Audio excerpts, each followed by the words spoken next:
Video like जरूर कर लीजिए और ऐसे वीडियो लगातार फ्री में पाने के लिए चैनल को तुरंत सब्सक्राइब कर लीजिए और बेल आइकन को जरूर टैप कर लीजिए ताकि आगे भी सारे वीडियो आपको मिलते रहे। यूट्यूब में फॉलो करते हैं तो प्लीज ये वाला फ्री टेलीग्राम चैनल जरूर ज्वाइन कर लीजिएगा। सारे नोटिफिकेशन सारे अपडेट यहीं पे आते हैं, ध्यान रखिए। नमस्कार साथियों, स्वागत है आप सभी का SCS में। और ये है हमारी ज्योग्राफी की क्लास जिसमें हम डिस्कस कर रहे हैं भारत के प्रमुख उद्योगों के बारे में। आज की क्लास में हम चर्चा करने वाले हैं साथियों एल्यूमिनियम उद्योग के बारे में। एल्यूमिनियम उद्योग के बारे में आज हम देखेंगे। देखो साथियों, भारत में एल्यूमिनियम उद्योग की शुरुआत कब हुई है? 1937 में। और जो कंपनी थी उसका नाम था एल्यूमिनियम कॉरपोरेशन ऑफ इंडिया और ये स्थापित हुई थी JK नगर, पश्चिम बंगाल में। भारत में दूसरी पंचवर्षीय योजना के दौरान 2 नई एल्यूमिनियम संयंत्रों की स्थापना हुई, जिनमें पहला स्थापित हुआ हीराकुंड में जिसका नाम था हिंडाल और दूसरा था रेणुकूट, उत्तर प्रदेश में। हिंडाल को आदित्य बिरला ग्रुप की कंपनी है, मतलब बेसिकली प्राइवेट है, जो एल्यूमिनियम और कॉपर का उत्पादन करती है। इसकी स्थापना 1958 में की गई। इस कंपनी का एल्यूमिनियम उत्पादन संयंत्र वर्ष 1962 में पूर्वी उत्तर प्रदेश के रेणुकूट, सोनभद्र में स्थापित किया गया। हिंडाल्को कंपनी का मुख्यालय मुंबई, महाराष्ट्र में है। Bharat aluminium company limited Balco की स्थापना 1965 में कोरबा में की गई। इसको बॉक्साइट की आपूर्ति अमरकंटक, शहडोल मध्य प्रदेश, गंधमर्दन ओडिशा और बिजली की आपूर्ति कोरबा ताप शक्ति गृह से होती है। बाल्को सार्वजनिक क्षेत्र की प्रथम एल्यूमिनियम उत्पादन कंपनी है।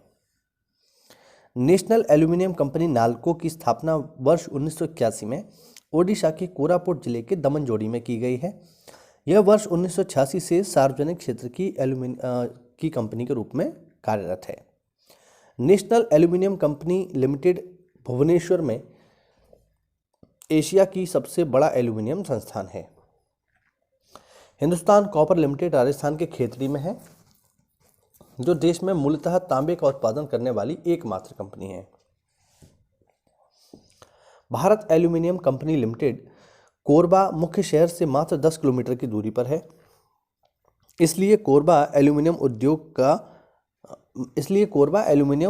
के कारण महत्वपूर्ण, मतलब फेमस है। अब ये जो कंपनियां हैं जरा इनके बारे में बात करते हैं। इंडियन एल्यूमिनियम कंपनी लिमिटेड, इस कंपनी का उत्पादन वर्ष 1938 में एक निजी कंपनी के रूप में शुरू हुआ था। वर्ष 1944 में यह एक सार्वजनिक क्षेत्र की कंपनी बन गई, बेसिकली सरकारी हो गई। एल्यूमिना और एल्यूमिनियम शीट इसके प्रमुख उत्पाद हैं। इस कंपनी के मुख्य संयंत्र मुरी झारखंड, अलूपुरम केरल, हीराकुंड ओडिशा और बेलगांव कर्नाटक में है। मद्रास एल्यूमिनियम कंपनी लिमिटेड, ये 1960 में शुरू हुई। मुख्यालय इसका मैट्टूर, तमिलनाडु में है और यह एक गैर सरकारी कंपनी है, बेसिकली प्राइवेट है। आगे है Vedanta aluminium limited. Vedanta aluminium limited भी भारत और दुनिया की अग्रणी एल्यूमिनियम उत्पादकों में से एक है। वेदांता एल्यूमिनियम लिमिटेड का मुख्यालय झारसुगुड़ा, ओडिशा में है। Vedanta aluminium limited Vedanta limited की सहायक कंपनी है।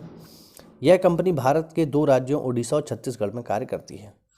अब यहाँ पर एक छोटी सी लिस्ट है, इसको आप देख लो, है ना। एल्यूमिनियम संयंत्र का नाम, दूसरा स्टेट। तो पहला है अलूपुरम, यह है केरल में, अंगुल ओडिशा में, बेलगांव कर्नाटक में और कोरबा छत्तीसगढ़ में। अब उद्योगों के बारे में कुछ महत्वपूर्ण तथ्य हैं, यानी ये इसका बिल्कुल वाइंड अप है। अब ये लास्ट है टॉपिक, उद्योगों से जुड़े हुए जो बेसिक फैक्ट हैं उनकी हम बात करेंगे। देखो साथियों, वर्ष 1918 में कलकत्ता के निकट फोर्ट क्लास्टर में भारत का पहला सूती वस्त्र कारखाना शुरू किया गया। इंपॉर्टेंट फैक्ट है, बट ये सफल नहीं रहा, ये ध्यान रखना। देखिए, यहाँ जो फैक्ट दिए हुए हैं इन्हें हम पहले भी पढ़ चुके हैं जब ये टॉपिक आए थे तब, लेकिन अब एक तरीके से यहाँ रिवीजन है।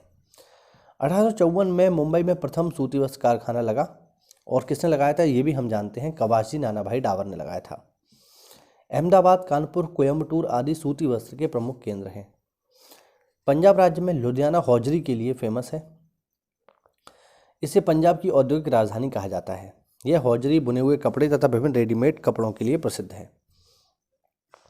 भारत में प्रथम उर्वरक संयंत्र सार्वजनिक क्षेत्र के अंतर्गत स्थापित किया गया था। इसके बाद नागल, पंजाब में उर्वरक संयंत्र स्थापित हुआ। फूलपुर, प्रयागराज, उत्तर प्रदेश में भारत का सहकारिता क्षेत्र में सबसे बड़ा उर्वरक कारखाना है। 3 नवंबर 1967 को यह स्थापित हुआ। इसका नाम है इफ्को। इफ्को का फुल फॉर्म भी देख लो, Indian farmers fertiliser corporation limited, IFFCO. की फूलपुर इकाई की स्थापना 1981 में हुई।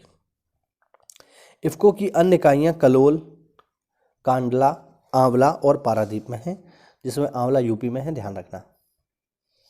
स्काई बस मेट्रो पर विश्व में स्काई बस मेट्रो रेल का प्रथम परीक्षण भारतीय स्काई बस के संस्थापक तथा जनक बी राजाराम के पर्यवेक्षण में किया गया। भारत में सर्वाधिक कागज मिलें गुजरात राज्य में है, ध्यान रखना, इंपॉर्टेंट फैक्ट है। सबसे ज़्यादा कागज मिलें गुजरात में है। तथा नेपानगर प्रिंटिंग प्रेस कहाँ पर है? एमपी में है। आईटीसी कागज बोर्ड इकाई भारत का सर्वाधिक पर्यावरण मित्र पेपर भद्राचलम तेलंगाना में स्थित है। भारत में जलयान का कारखाना वर्ष 1941 में विशाखापत्तनम में स्थापित किया गया था, जिसे वर्ष 1952 में सरकार ने अधिग्रहित करके उसका नाम हिंदुस्तान शिपयार्ड रखा। विशाखापत्तनम के अलावा कोलकाता, गोवा, मुंबई और कोचीन भारत के प्रमुख जलयान निर्माता केंद्र हैं। ये सभी सार्वजनिक क्षेत्र के हैं, मतलब सरकारी हैं। भारत में सभी प्रकार के छोटे व बड़े वाहनों का निर्माण होता है। इस उद्योग से संबंधित प्रमुख इकाइयां हैं हिंदुस्तान मोटर कोलकाता में, premier auto limited Jamshedpur, Mahindra and Mahindra Pune, Maruti Udyog Gurugram तथा सनराइज इंडस्ट्रीज बेंगलोर। वर्तमान में भारत में केवल नाइट्रोजन युक्त और फास्फेट युक्त उर्वरकों का ही उत्पादन होता है। वर्ष 1951 में सिंदरी झारखंड में पहला सरकारी स्वामित्व वाला संयंत्र स्थापित किया गया। पनकी कानपुर उर्वरक उद्योग के लिए प्रसिद्ध है। एटलस साइकिल कंपनी की स्थापना सोनीपत हरियाणा में हुई। उसी प्रकार Bharat earth movers limited Bangalore तथा national aluminium company limited Bhubaneswar में स्थित है। भारत के मदुरई, कोयंबटूर, बेंगलोर औद्योगिक क्षेत्र में शिवकाशी औद्योगिक क्षेत्र स्थित है। यह एक बड़ा औद्योगिक केंद्र है जो कि तमिलनाडु के विरुधनगर जिले में अवस्थित है। यह आतिशबाजी उद्योग तथा माचिस उद्योग तथा प्रिंटिंग उद्योग के लिए फेमस है।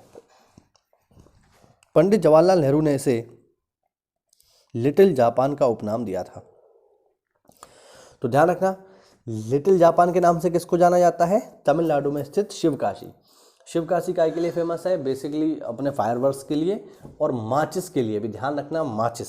ठीक है, तो ये हुआ आज का छोटा सा वीडियो। इसका एक पार्ट और आएगा जिसमें हम इस पूरे टॉपिक को फिनिश करेंगे। ठीक है, तो अगर साथियों आप इस पीडीएफ को प्राप्त करना चाहते हैं तो इन दिए गए नंबर्स पे कॉल करके आप हमसे इस पीडीएफ को प्राप्त कर सकते हैं या हमारे किसी भी पेड बैच में एडमिशन ले सकते हैं। मिलते हैं अगली क्लास में, तब तक के लिए जय हिंद, जय भारत, वंदे मातरम।